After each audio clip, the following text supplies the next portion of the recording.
आज हम ऐसे कॉमन रीजन जानेंगे जो लेडीज के पीरियड्स को डिले करते हैं। बेसिकली बहुत सारे लोगों को ऐसा लगता है कि अगर मुझे पीसीओडी है, पीसीओएस है, ये एक रीजन है, या फिर किसी ने प्रेगनेंसी कंसीव कर लिया तो पीरियड्स डिले होने का या पीरियड्स ना आने का ये रीजन है। लेकिन ऐसा बिल्कुल नहीं है।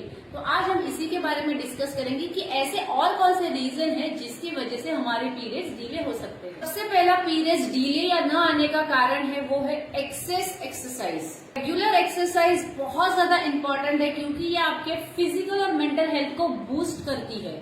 लेकिन बहुत सारे लेडीज या बहुत सारे गर्ल्स ऐसे हैं जो बहुत ज्यादा एक्सरसाइज कर लेते हैं एंड खाना कम कर देते हैं एंड इसका सीधा असर है ना आपके पीरियड्स पर होता है, क्योंकि पीरियड्स के साइकिल को पूरा करने के लिए एस्ट्रोजन हार्मोन की जरूरत होती है एंड ज्यादा एक्सरसाइज करने से ये एस्ट्रोजन हार्मोन है उसका लेवल जो है वो कम हो जाता है एंड इसी की वजह से ओव्यूलेशन और मेंस्ट्रुअल साइकिल पर इसका असर पड़ता है। सो हमें एक्सरसाइज जो है ना वो मॉडरेशन में करना बहुत जरूरी है एंड खाना हमें कम नहीं करना है, खाना हमें सही और हेल्दी खाना चाहिए। सेकेंड रीजन है स्ट्रेस।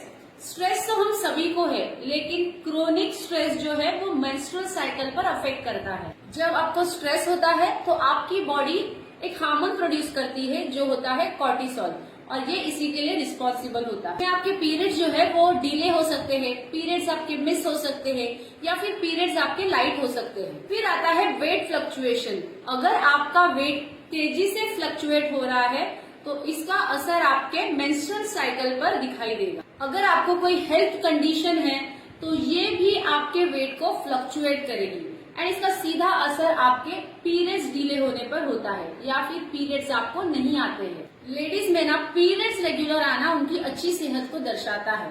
तो अगर आपका वजन ज्यादा है तो ये भी एक बड़ा रीजन है, आपके पीरियड्स डिले आ सकते हैं या फिर नहीं आ सकते हैं। तो अभी इसके लिए हमें क्या करना चाहिए?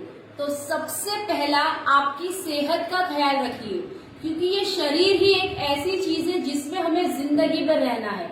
आप 2 मिनट के लिए सोच कर देखिए, अगर आपके बॉडी में से एक भी पार्ट खराब होता है तो क्या होगा।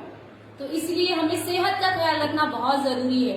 हेल्दी खाना खाइए, जंक फूड को अवॉइड कीजिए। एक्सरसाइज अगर आप ज्यादा कर रहे हैं तो उसे मॉडरेशन में कीजिए और हेल्दी खाना मतलब न्यूट्रिशन बेस्ड खाना खाइए, नींद सही लीजिए, स्ट्रेस को अवॉइड कीजिए।